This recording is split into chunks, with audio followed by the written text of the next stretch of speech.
आशा करता हूं आप सब बहुत अच्छे होंगे। मेरा नाम है सिद्धांत अग्निहोत्री। स्टडी ग्लोस पे आपका बहुत बहुत स्वागत है। वैसे मैं बगल में ही खड़ा था।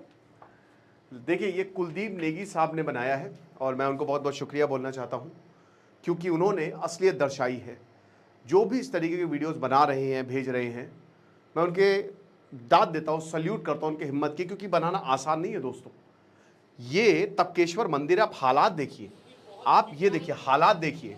मैं अभी आपको समझ नहीं आ रहा होगा, मैं अभी आपको बताता हूं।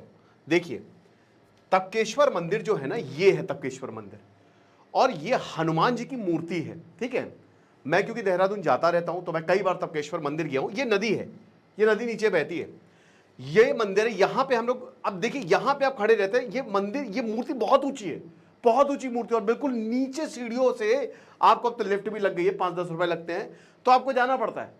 अब आप देखिए हालात कितने खतरनाक है कि ये मूर्ति यहां तक डूब गई। ये यहां तक नहीं डूबी है, आप वीडियो देखिए, अब देखिए, अब आपको समझ में आएगा। ये आपने रेफरेंस पॉइंट, अब ये देखिए, ठीक है, ये देखिए, यहां पे अगर आप देखो ना तो ये मूर्ति जो है ये पूरी यहां तक डूबी हुई है। ठीक है, मतलब पूरा ये मंदिर जो है यहां तक, गले तक हनुमान जी के पानी आ रहा है। इतना ज्यादा बाढ़ आ गई है, भयानक। तो पूरा मंदिर डूब गया है, पूरा मंदिर डूब गया है। तो आप इसका मतलब समझ रहे हैं? इसका मतलब ये है कि स्थिति, जैसा कुलदीप नेगी साहब कह रहे हैं कि स्थिति बहुत खराब है, बहुत ज्यादा खराब है। और सबसे बड़ी बात यह है कि देहरादून और मसूरी, मसूरी लगभग 25-30 किलोमीटर है वहां से, 20-25 किलोमीटर है। रोड टूट गई, बह गई रोड। कितने टूरिस्ट फंसे वहां पे। और ये अभी हो रहा है सितंबर में, जब इतनी बारिश नहीं हो रही है। हम बात करेंगे इसकी बहुत अच्छे से। एआई का दोस्तों कोर्स लाइव है, आप अवेल कर सकते हैं। 23 से क्लास शुरू होगी, 20 से पहले लेंगे तो 1 साल की वैलिडिटी मिलेगी। तो अब ये सुबह 6 से 7 बजे के करीब यहां पे लोग अलर्ट पे थे। ऐसा नहीं कि लोग अलर्ट पे नहीं थे, बता दिया था कि बारिश होगी। अब आपको पता है कि अभी हेलीकॉप्टर बुकिंग भी केदारनाथ की हुई है, 4 धाम यात्रा रिज्यूम हुई है। सबको लग रहा था कि अब स्थिति नॉर्मल है, लेकिन हम ही देख रहे हैं कि स्थिति नॉर्मल नहीं है, स्थिति और ज्यादा खराब हो चुकी है। क्योंकि इतना भयानक क्लाउड बर्स्ट मतलब होता है कि बहुत ही कम समय में बहुत ज्यादा बारिश हो जाना, भयानक बारिश हो जाना। आधे घंटे के अंदर अंदर 10/10 की बारिश, मतलब इतनी ज्यादा कि क्या ही पता। उसको बादल फटना कहते हैं। बादल फटना ऐसे नहीं कि फट गया बादल और बहुत एकदम, आप ऐसा करो कि बादल ने नल खोल दिया है और बहुत ही कम समय में बारिश। सहस्त्रधारा में इतना पानी आ गया है और देहरादून एकदम, क्योंकि वो पहाड़ों के नीचे है, वहां से पहाड़ शुरू होते हैं। ठीक है, तो हालात बहुत ही ज्यादा खराब हैं। घर के घर बह गए हैं। कैटल्स, अब जैसे कुलदीप नेगी बता रहे थे कि बहुत लोग मिसिंग हैं, दिख नहीं रहे कहां पे गए, समझ रहे हैं। और इस पूरे के पूरे एरिया में लगभग 50 घर हैं, 50 और, तो एवरीथिंग जो है इट हैज बीन डिस्ट्रॉयड। और कुछ कैजुअलिटी जो है they have been reported. Rakesh Jawadi, ग्राम प्रधान, ये बता रहे हैं। ठीक है, तो ऐसी कुछ स्थिति देखने को मिल रही है। और देहरादून मसूरी रोड की जो हालात है वो तो बहुत ही खराब है। ये देख सकते हो, पूरी रोड बह गई है, पूरी रोड बह गई है। जहां जहां पे नदियां जा रही हैं, बिल्कुल पहाड़ी के नीचे, नदियों के ऊपर ही है देहरादून। ऐसी स्थिति, रिहायशी इलाकों में देहरादून के पानी आ गया है। ओके, 2500 टूरिस्ट जो है वो मसूरी में फंसे हुए हैं। वहां पे अनाउंसमेंट हो रही है, क्योंकि रोड जो है वो पूरी तरीके से खत्म हो चुकी है और उसको बनाने का कार्य जो है वो जारी है। जाहिर सी बात है, बेली ब्रिज जो है उसको कोलू खेत में इरेक्ट किया जा रहा है, बनाया जा रहा है। और रूट जो है उसको, बहुत सारे ऐसे पॉइंट्स हैं जहां पे रोड बची ही नहीं है। तो भाई जाहिर सी बात है, एक ही रोड है और तो कोई है नहीं कि आप देहरादून से ही आप आएंगे। तो विजिटर्स, अब प्रॉब्लम क्या होती है कि भाई देखिए, आप, मसूरी महंगा है, सस्ता नहीं है। तो अगर 4-5 दिन भी कोई, मान लीजिए कोई बजट या कुछ, लेकिन अच्छी बात यह कि अब मैं श्योर नहीं हूं, लेकिन वहां के होटल्स फ्री में स्टे दे रहे हैं। मतलब जो ये हुई है आपदा ना, इसके ऊपर कुछ चार्ज नहीं कर रहे हैं।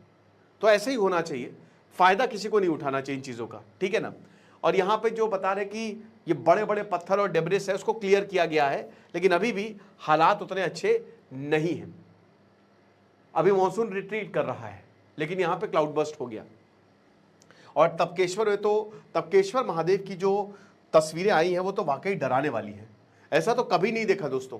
मतलब आप ये समझिए कि ये बहुत पुराना 5000 साल पुराना मंदिर है, ठीक है, और महादेव जी का मंदिर है। और मतलब बहुत ही ऐसा कभी भी नहीं देखा कि इतना भयानक पानी, इतनी ऊपर तक पानी जो है वो तपकेश्वर में आ गया, राइट। तो ये सारी चीजें हैं। और अभी पूरा का पूरा ये जो मसूरी हाईवे है वो चौक है, वो चूंकि जैसा कि हमने बताया, हाँ चमोली में बादल फटा है, तो वहां तो जो चार धाम यात्रा पे जा रहे हैं वो भी थोड़ा सा देख ले, ध्यान दे।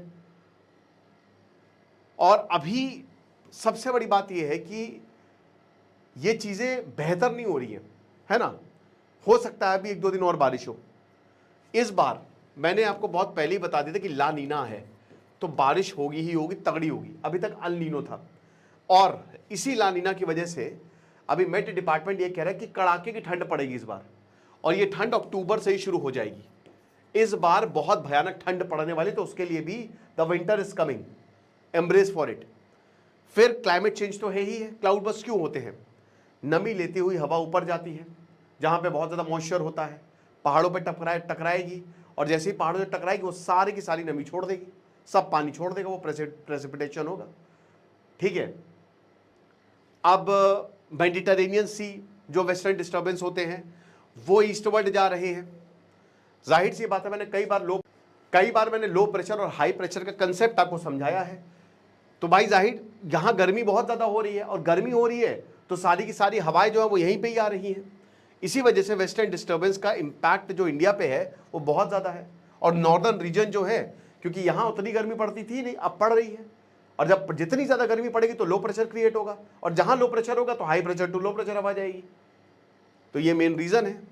तो ये जो साउथवर्ड शिफ्टिंग है ना वेस्टर्न डिस्टर्बेंस की, और जो इनका इंटरेक्शन है साउथ वेस्ट मॉनसूनल सिस्टम से, ये बहुत बड़ी प्रॉब्लम क्रिएट कर रहा है। और ग्लोबल वार्मिंग तो है ही है, जो क्लाइमेट चेंज हो रहा है, लोकल सिस्टम भी। तो जब क्लाउड बर्स्ट क्या होता है वैसे, कि जब वही कि लगभग 100 किलोमीटर एरिया में बहुत ज़्यादा बारिश हो जाती है, 10 सेंटीमीटर के करीब बारिश हो जाती है, ठीक है, आधे घंटे 1 घंटे के करीब, उसी को क्लाउड बर्स्ट कहते हैं, है ना। तो ये सारी चीज़ें हैं। अब बात यह है कि आगे क्या करना है। देखिए, देहरादून को ना बचाना होगा, इनफैक्ट हमारे पहाड़ियों को बचाना होगा। कुछ तो चीज़ें कंट्रोल की जा सकती है, लेकिन कुछ चीज़ें प्योरली मैन मेड हैं। कैसे हैं? बहुत ज़्यादा टूरिज्म, कंस्ट्रक्शन इतना कुछ इलीगल भी है, होता ही जा रहा है, कोई रेगुलेशन नहीं। उसके बाद ऐसी ऐसी जगह पे परियोजना चल रही है जो बहुत ही सेंसिटिव है, ठीक है, क्लियरेंस मिला हुआ है, ड्रेनेज सिस्टम बहुत अच्छा नहीं है, शहर डूब जा रहे हैं, देहरादून भी डूब रहा है। ये सारी चीज़ों को देखिए, क्योंकि होता क्या है कि कैजुअलिटी होने का डर है।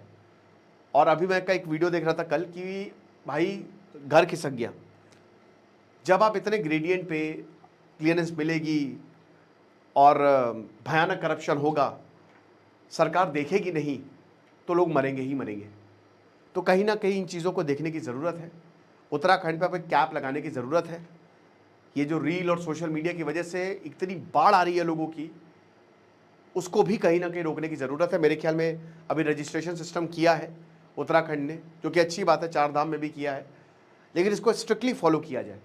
जो भी बिना रजिस्ट्रेशन किया है उसको बिल्कुल एंट्री दे ही ना, ताकि देखिए आप घूमने जाइए नो डाउट, लेकिन जब भी आप जाएं तो हमेशा याद रखें, क्योंकि कई बार ऐसा होता है कि जो टूरिस्ट जाते हैं वो बहुत ही इर्रेस्पॉन्सिबल तरीके से जाते हैं, कहीं पे भी कूड़ा फेंक देंगे, पहाड़ों को गंदा कर देंगे। तो हमेशा याद रखिए कि ये आपका घर है, ठीक है, इसको गंदा मत करें, और जब आप इनको टोकेंगे तो आपसे लड़ने लगेंगे। तो ये हमारी जिम्मेदारी, सरकार की जिम्मेदारी है, ताकि जितना हमसे कंट्रोल हो सकता है कंट्रोल किया जाए, वरना तो इस तरीके की जो हालात है वो देखने को मिलेंगे, और बेसिकली कुछ आप कर भी नहीं पाएंगे, क्योंकि ये नेचर है, नेचर का कहर है। हम बस तैयारी हो सकते हैं। क्लाउड बर्स्ट में वैसे तो बता दिया जाता है कि बहुत बारिश होगी, ये एक ऐसा फेनोमेना है, ऐसा डिजास्टर है कि आपको पहले से आगाह कर दिया जाता है, तो आप वहाँ से निकल सकते हैं, माइग्रेट कर सकते हैं, रीलोकेट कर सकते हैं। तो यही होता ही है। आपको क्या लगता है कमेंट बॉक्स में बताएं, और जो लोग उत्तराखंड से हैं वो तो बिल्कुल कमेंट बॉक्स में बताएं कि हालात कैसे हैं। बाकी आप एआई के कोर्स को अवेल करें। खुश रहिए, पढ़ते रहिए। दिस इज सिद्धांत अग्निहोत्री साइनिंग ऑफ।